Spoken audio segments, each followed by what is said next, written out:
So we are on the second parak in Berachot, Zayin Amud Bet. It's a 16b. Rabbi Zera bataret b'misayim tzlot ha'amarache. There is a different formulation of prayer at the end of the prayer, which is either you said after the Amidah, after the Shema, or after the davening. It's like an additional prayer that those rabbis made in addition to what we know. So one of them is a rabbi by the name of Rabbi Zera. He said, Yehi ratzon milfanecha Hashem Elokeinu, may it will be the will of you, God of our fathers and ancestors, shelo nechtav velo nevo shelo nikalem avotenu, should not sin and not be ashamed from our parents, from our ancestors. So there is a two direction you can take here. Either that our deed will not make embarrassment upon the deed of our ancestors, or we don't need to be embarrassed because of their deeds. So you can go either way. Either if you have ancestors that behave improperly and then you're embarrassed because of them, or the opposite way, that you're doing something that embarrasses your ancestors. Right? I know, just a short story, that in my family it's all Rabbanim. So all my life, no one in the family, wants to be a rabbi, at least in my generation, because they all feel such a heavy responsibility and expectations, so no one wants to. So in that sense, they said here that you try to reach a level to be like the ancestors. So in a Midrashic way, you can say that the same Abraham, Isaac, and Jacob, each of them have their own well, right? They dig the well in order to have the water. But as a foundation, they always have something preceding them. So that's the idea, that he add to his prayer that his day will be for good and not embarrass anyone. Anyway, then he continually said, Rabbi Chia batar de metzalei. Rabbi Chia, when he complete his prayer, he said, אמר האחי, רצון בפניך השם אלוקינו שתהא תורתך אומנותנו. He said that he asked God to have the Torah as our main goal in life, our main occupation,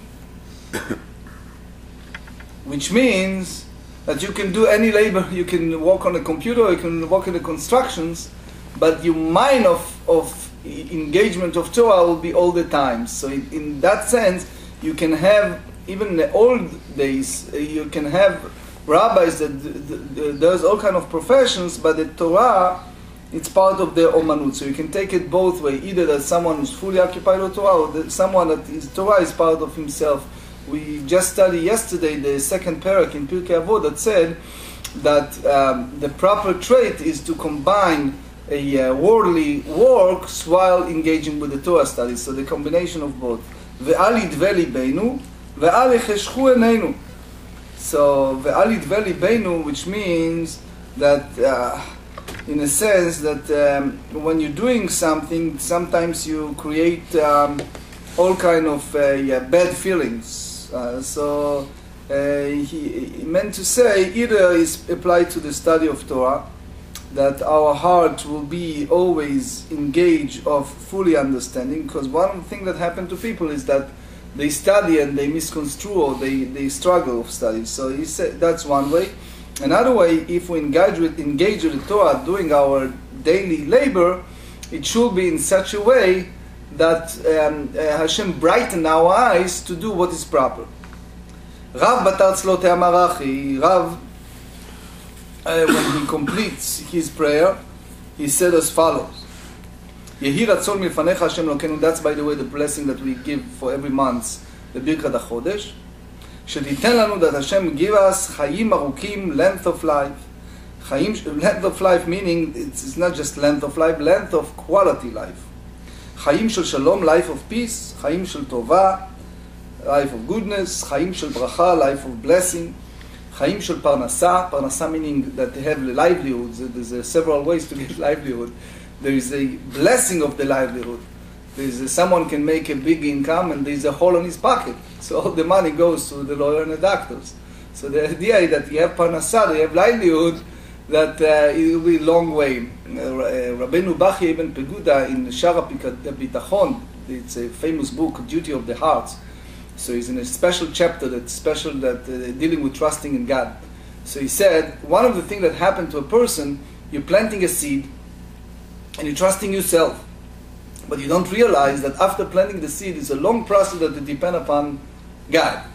You depend upon the rain and the growth and the decay process and the collections and the sale, and then no check returns from customers and you know, etc. So it's a long process until you bring the bread on your table. So it's a parnassah, when you pray for livelihood, it's involved a lot of things. It's not just to get the income. Chaim shel chilut atzamot, life that we have a good health. Life to get a good health. I'll tell you a story that is common in Israel. You have people who study Torah, mainly engage in study Torah. So sometimes you walk in a house of a guy have 8 children, and you open you know, the cupboard, whatever it's called, in the bathroom. You see that they don't have enough you know, medications, and a friend of mine who's a non-observant, he says, look, I can't believe that they have 8 children and they don't have all these medications. So the guy overheard the conversation. He said, look, thank God my children are healthy. They don't need those medications. What happened to people sometimes, they're so occupied. You see some people have this big jar of so many supplements and medication and things that, right?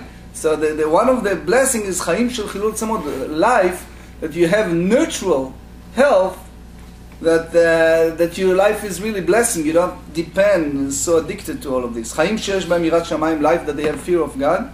Chaim she'en b'hem bushah uchlima, a life that you have no embarrassment, because one of the things that happened, that chilut atzamot can be good health, can be that you can move from one location to another with no difficulties. One thing we take advantage is that we wake up in the morning, that's the blessing we said, and not realize that even a small thing like stretching my head and keep picking the cup of water, it's a big deal, because God forbid someone have a stroke and over the night half of the body cannot move, you know.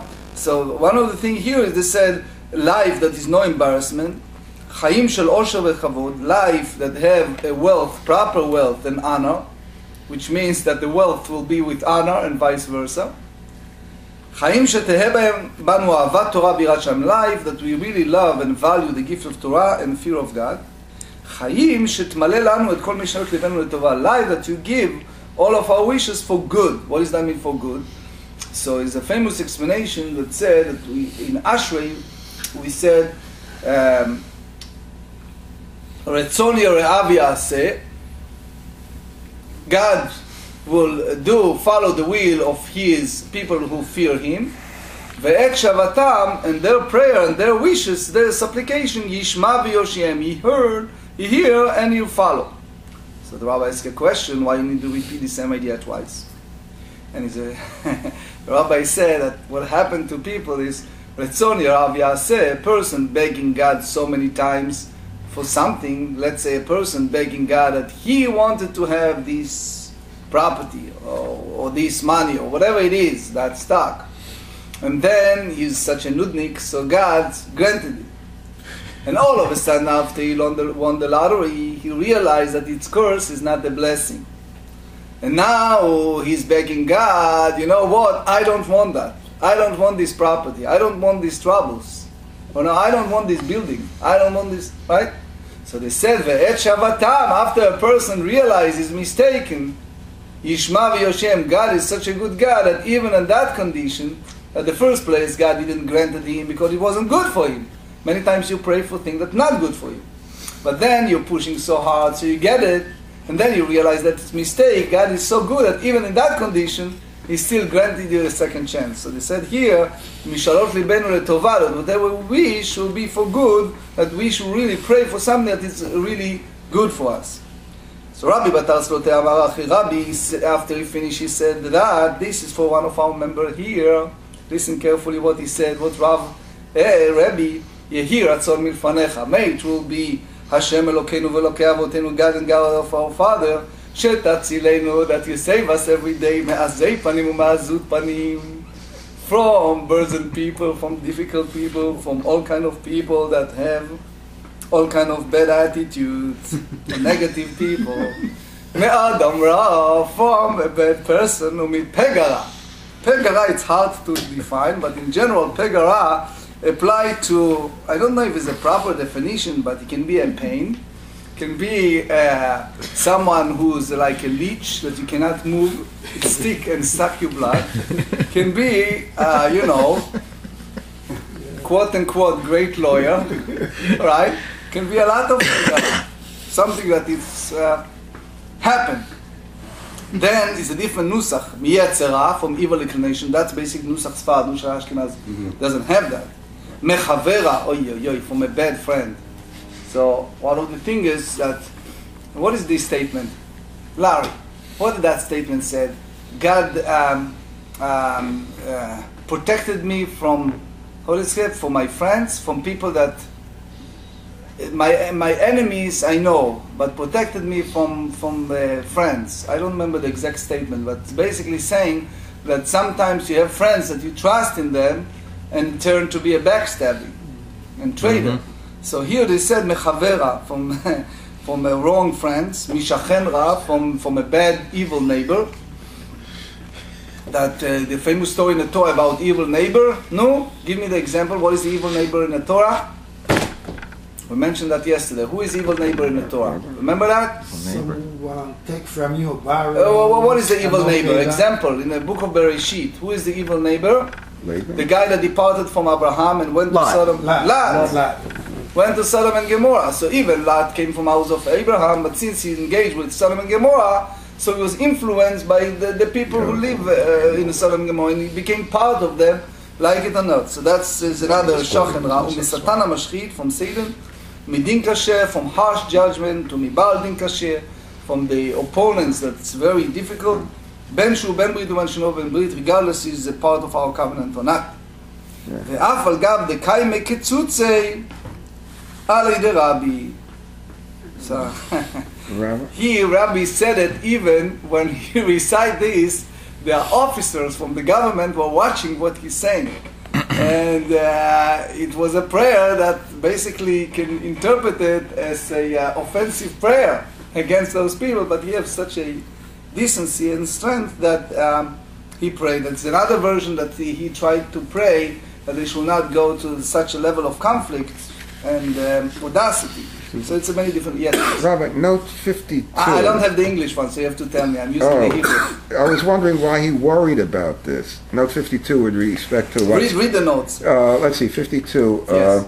The English here that they give note to 52, and from the save us from the trait of brazenness. No. And according to Rashi, this is a prayer that others do not spread rumors that Rabbi is a mamzer. Yes, Rashi said, "Shelo yotzi alai az mamzerut," which means it happens, when you're dealing with a political job,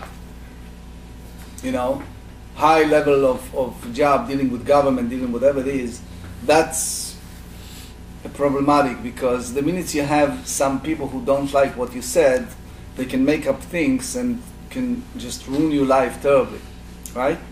I must tell you, one of my good mazel I have in life is when I finished my service in the middle of 80s. So someone approached me to involve with their party to be a Knesset member, minister, etc. And Baruch Hashem, I said no, and I can't thank you enough, because one of the people that became one of the Knesset member and minister ended up in jail. So, and then he released, and it turned that big part of that wasn't correct, etc. So that type of life. So that's one of the things. We see that with King David, right? See that King David. Oh, I forgot to tell you. My grandson name is David. Oh, so I wonderful. asked Mazel today, thank you, I asked today my Ayala, what's the reason? They said, no, they're just using the word of Tehillim all the time, and they're praying, and they feel connected, so they choose the name David. Wonderful. Name yesterday on Shabbat, it was a breeze. Just one name there. Just one name, just David. Okay. Rav Safra Batar Tzlotei Amar Acher. Rav Safra, when he finished daven, he had an additional prayer, and he said, Yehi ratzon milfanecha Hashem Elokeinu. He asked for something special. He asked, Shetasim shalom befamalia shel mala ufamalia shel mata. Ho ho ho. He asked, that's a deep Kabbalistic, that's for you, Dr. Bruce. He says that bring peace between the divine, the highest level of the divine providence, and the lowest. ובין התלמידים העוסקים בתורתך, between the students who study this Torah, בין עוסקים לשמה, בין עוסקים שלא לשמה, regardless if they engage to study Torah like you guys for the sake of learning, or people who study for other purposes, whatever it is.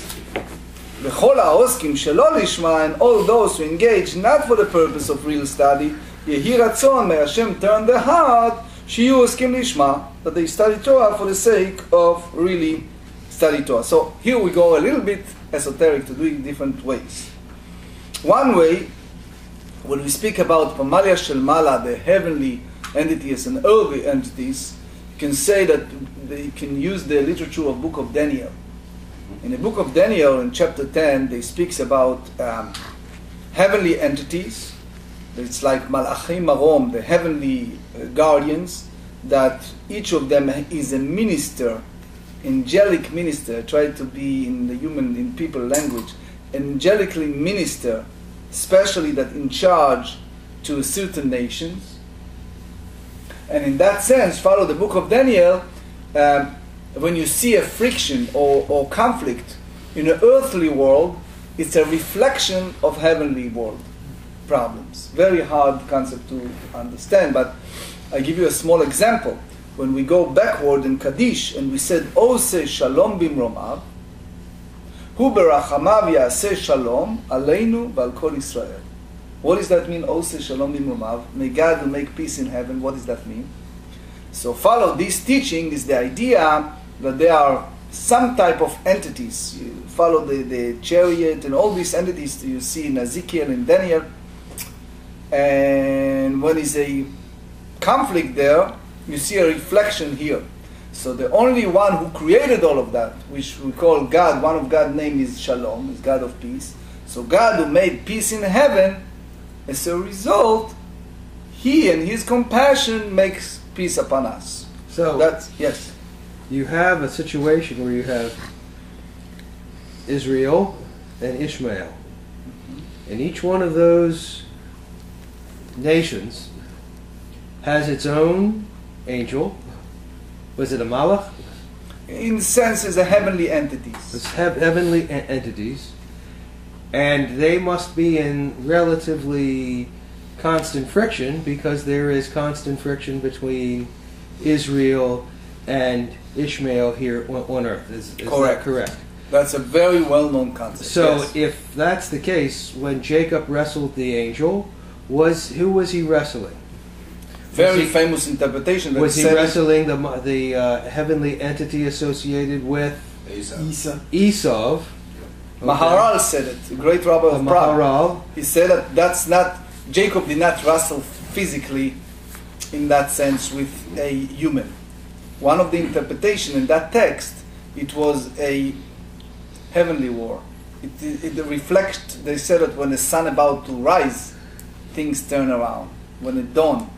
But it was like a reflection. We said that the Torah is a divine, to our times, is a reflection of a constant friction between Esau and Jacob. And just for your viewers who may not know, Esau represents who? In today's world. In that sense, it represents the those different entities, evil nations, just changing the names, but the evil that anti people who serve God, anti anything related to God, anti establishment of, for example, of State of Israel, anti existence of Jews. All these different entities, just changing name and location, it's a representative of the concept of Esau, which is a concept of evil. So, isn't there a concept though that the angel of Esau then is ultimately the angel of Rome as well? One of the Talmudic interpretation was a period, which also then the Satan. Yes, they said that it was a period of time that when Rome did a lot of evil, and that was a reflection of the ancient Esau.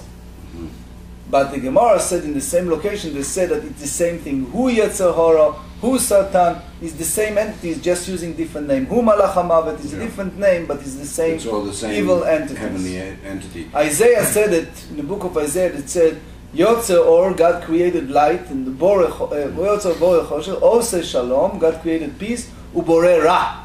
In our prayer book we said Boreh Takol, but in Isaiah they said that God created evil, which means, we need to understand what does that mean, but it's basically something that we need to overcome.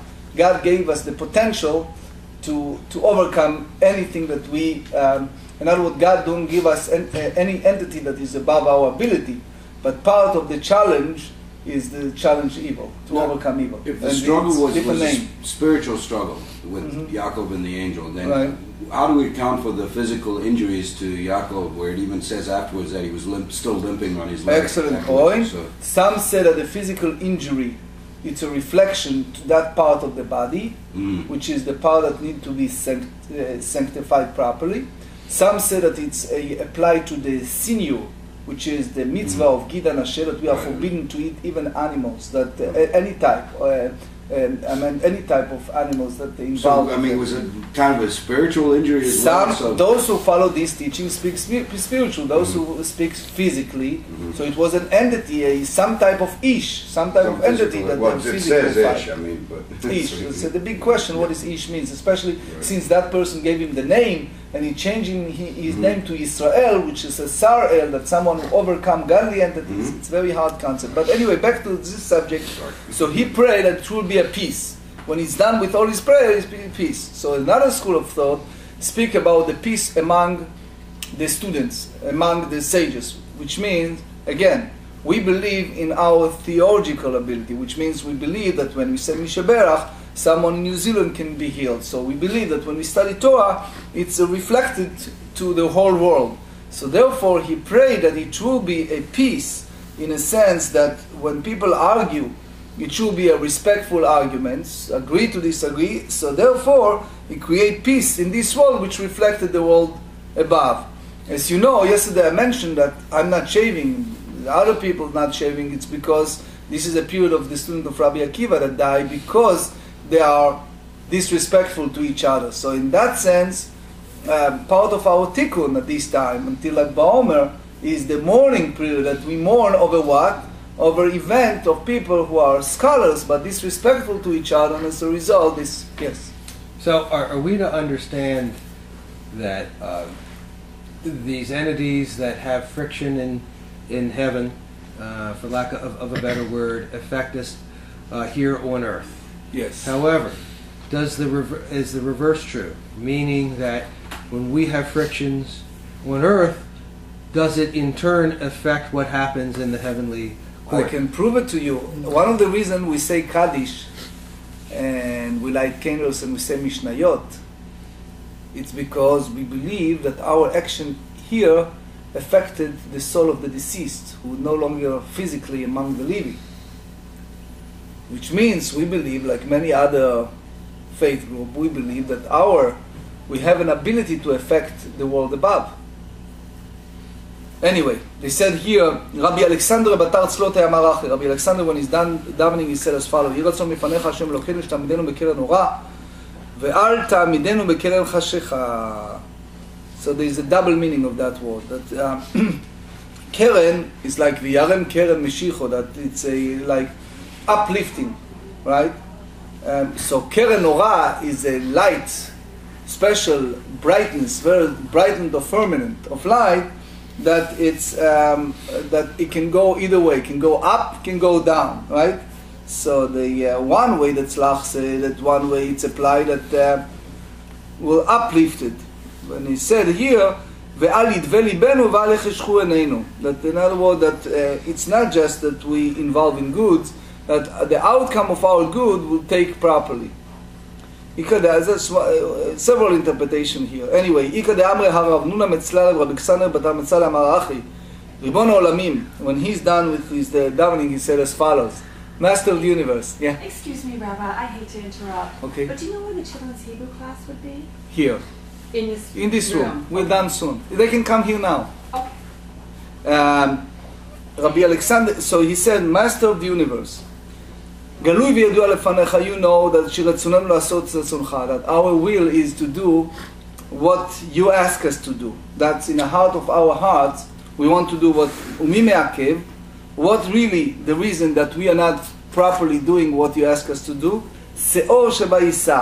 שאור שבעיסה, it speak about a little chometz in the batzek, which means that yetzer hara inside our hearts that drag us to the improper way.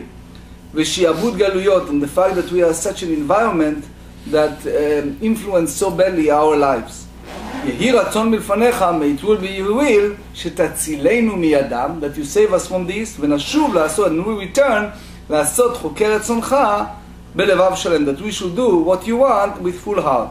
Let's conclude this. Rava, בתר צלותי המערך, Rava said when he's done, אלוקיי, my master, עד שלא נוצרתי אני כדאי. Before we were born, it wasn't worth it, right? It's nothing important by me because ועכשיו שנוצרתי, כאילו לא נוצרתי, which means this showed the mortality of people. עפר אני בחיי, I'm dust and ashes in my life. קל וחומר מתי, for sure, when I'm no longer among living. הרי אני לפניך, I am before you, ככלימה לבושה וכלימה, full of embarrassment for all kind of misdeed I did in my life. יהי רצון מלפניך, may it will be the will of you, השם אלוקי, שלא יחטא עוד, that whatever happened, but we should not continue in that way, ומה שחטאתי, whatever I did, לפניך מרק ברחמך הרבים, you should erase, expunge before you, but please, אבל לא על ידי איסורים וחלאים רעים, which means don't create that toward suffering and affliction. והיינו וידוי, and they concluded that was the confession, לרב אמנון הזוטי ביום הדקיפורי. That's the way that the great Rabbi Amnun Zuti, he used to use this confession, and you see in some Sidurim that use it during the Yom Kippur service.